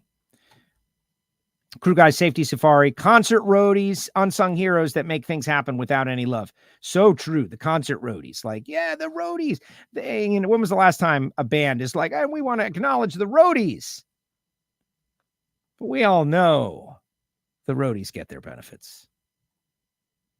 Free food, I hear. Beverages. Well, to be fair, the pit road teams in NASCAR have a trackable stat. We would need a numeric stat for the NHRA pit crews. Yeah, we do. It's called race wins and round wins. And they keep that that time. It's just not publicly disseminated. You can bet that every one of those teams knows the amount of minutes that it was from pulling to the pits to fired and back on the ground. That's a time that they keep. They know it. I talked to Alex on Hagen's team, and he has given me that time a whole bunch of times. 27 minutes, 37 minutes, 40 minutes, and back and fired. And it's associated. That stat is kind of associated with gung-ho, with motivated, with firing on all eight, like that number from tear down to warm up to on the ground and ready to go. Should it be tracked by the series? Like, we can't let the teams give us their numbers because they might change the numbers. We can't let someone police themselves in terms of a stat. That means we would have to have an official in every pit putting the stopwatch on it. Like, you can't do that. Some things that drag racing is a little more challenging. A couple more comments. Put your comments in the comment section and then we'll get out of here. But I want to tell you about the people who make it possible for WFO to be a thing, like Frank Hawley's Drag Racing School, the Dragster Adventure, frankhawley.com, July 24th. They're going to be out there at Bandamere, guys. This is your last chance. Go to frankhawley.com. Of course, Marvin Rodak, 817-924-6821. Coffee, hot sauce, spice rub, everything good. And then there's samtech.edu, the School of Automotive Machinists and Technology. Start your education at full speed. We need machinists in this country, guys. We need people who know what to do. And if you aren't locked in on a career, maybe you're a veteran, they're approved to train veterans under the GI Bill. You can use your GI Bill to become a machinist. Check it out. Little update on Project Pontiac. We are moving forward. We got a block. We've got a crank. We've got rods. We are working on pistons. We are working on everything that's going to turn our old bracket car, a car that was bought brand new by my dad in 1978, that I was able to win a Super Pro Track Championship with back in the day. But can we go super street racing with it? That is the goal. That's what I want to do. I want to be out there racing against some of my NHRA friends, people that I have only said their names on the mic. And maybe someday I will line up next to one of them. How interesting would that be? We're going to follow that story on WFO Radio. Not to mention Total Seal Piston Rings, FTI Performance Transmissions and Torque Converters, the folks at Foggit, FOGGIT.com, Bernie Speed Shop, and Phillips Connect make WFO Radio possible. Is there anything else that I wanted to tell you about? Yes, there is. Palm Beach International Raceway and the track in West Palm Beach, Florida. But only after I finish a couple more comments. Stan. Now he's speaking my language. How will Ferrari mess up this weekend? Oh, there's too many potential opportunities, Stan. We just have to sit back and watch and be entertained by their failures and ineptitude of the prancing horse. So sad. Clay does a good job of highlighting his crew. Yes, Clay does do a good job. He's got a YouTube channel. He does a good job of highlighting his crew. Absolutely.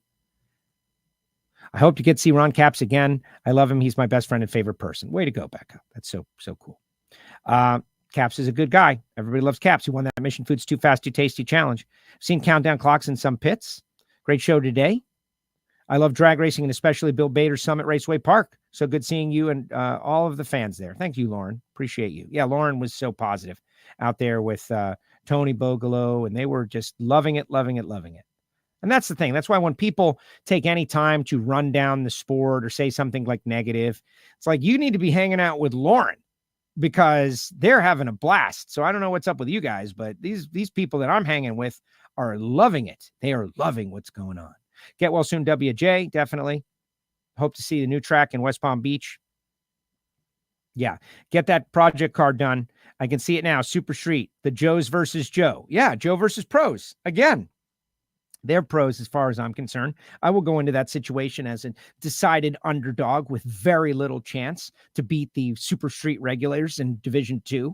It will be a near impossible task, but we will go in there and we will fight, much the way we did in Palm Beach. All right, here's the deal, drag fans. And this is how I will part ways with you on this given occurrence. Tomorrow, I'm thinking no show unless Leah is available. And if Leah is available, then I'm going to put out the clarion call and ask you guys to sign on and check out Leah on the show tomorrow. That's up in the air. Thursday, we've got Hartford, we've got Hector, and we've got Blake in a super show. So it's going to be great. You've all hopefully been following the story of Palm Beach International Raceway. Me going up there and giving speeches, and Madeline Marconi coming on the show, working real hard in the face of tremendous adversity, not only from the people who didn't want to keep it a drag strip, but from a lot of local racers who said that we were wasting our time, that we should never try to fight City Hall and try to fight big money power, and that we were wasting our times and it would be best to just do nothing. I heard that from a lot of people, but we went up there and we fought the fight and we lost.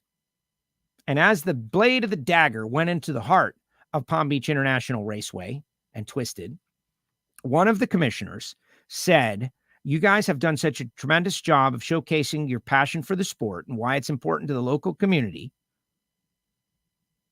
She said that we, meaning her, has a 128-acre parcel in her district that was going to be an ATV park, but then switched to something else and had no purpose. Perhaps they could turn it into a drag strip or a racetrack or a multi-purpose motorsports facility. And everybody kind of got their hopes up, like, wow, okay. And in the moment, I will be very honest with you, as positive as I am also a realist. We're going to go in there, we're going to make our case, and we're going to fight the fight, but losing is possible. And my expectations were not high. So I kind of felt like maybe they're showing us a shiny something else to get us to forget about the thing that we really want. Look at the bird. Oh, look at the bird. Where's the thing I wanted? Oh, it's gone. But took them at their word. So this past Wednesday, a week ago, Wednesday, was the first town hall meeting to discuss the new track. What would they do? Where would it be? How would it be? What would be involved? Should we do it? Should we have it? Who's yay and who's nay? And they prepared for 80 people to show up. They were like, if 80 people show up, this would be a big deal. But as the racers, and I couldn't be there, unfortunately, but I did have my spies there. My little birds were all around gathering information and sending out photographs that I tweeted out and pushed out there as best as I can on WFO Joe and WFO Radio. If you don't follow me, I don't know why. But when the crowd had expanded to 120 people, they had to move some of those flexible walls that they do for these big centers, And then when the crowd ultimately surged to 400 people who were advocating on behalf of a racetrack and a racing facility, the message was sent. And so now the commissioner and the local mayor and all these folks are jazzed about the concept of having a multi-purpose motorsport facility that I believe will be cornerstoned by a drag strip just south of West Palm Beach, Florida.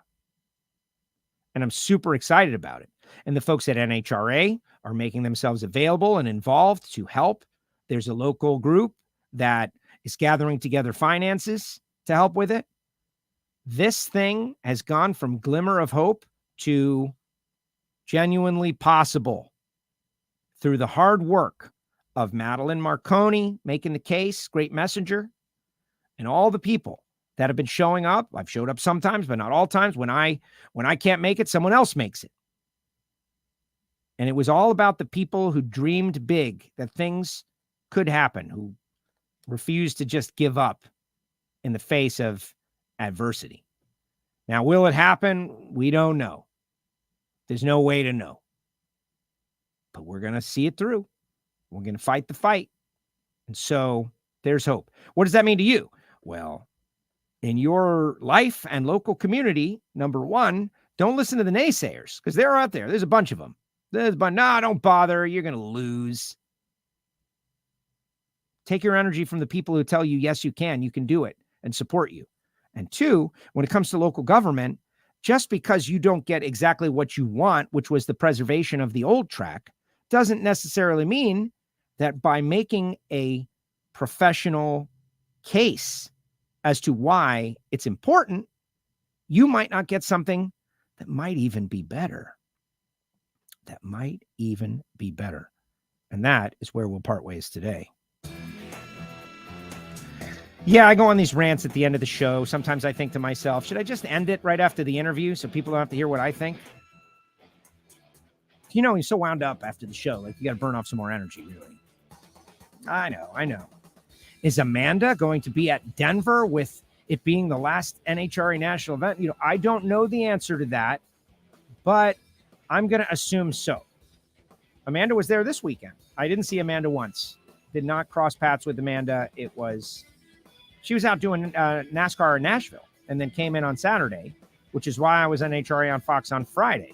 Of course, it rained on me. I got to do some pit interviews, though. Had some fun. But Amanda, I would imagine, will be in Denver. But, you know, there's plenty of time to hear about it. Jim Head said in an interview, they never test past the 660. Okay, I don't know why you bring that up right now, but maybe Reinhart said that earlier.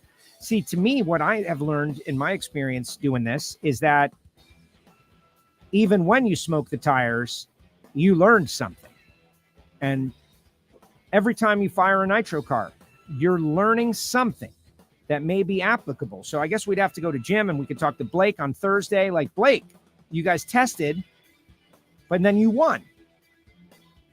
How are they related? And Blake will tell us, not at all. Or maybe he'll say they were. We just don't know. Jim Parks. Nice work, Joe. You're quite the ambassador for the sport. Yes and no. Not really. I just am a guy who likes drag racing, and I do a show, and some people can enjoy it, and some people hate me viciously. I just keep working, keep doing my thing. Poor Jason Logan experienced hatred this weekend. It's tough stuff, but it is what it is. You know, you go out there, you do what you like until they tell you to stop. All right, guys, appreciate all of you. Download the app, share the show with somebody if you think it's worthy. We appreciate all of you. And rest in peace, Kathy Maynard.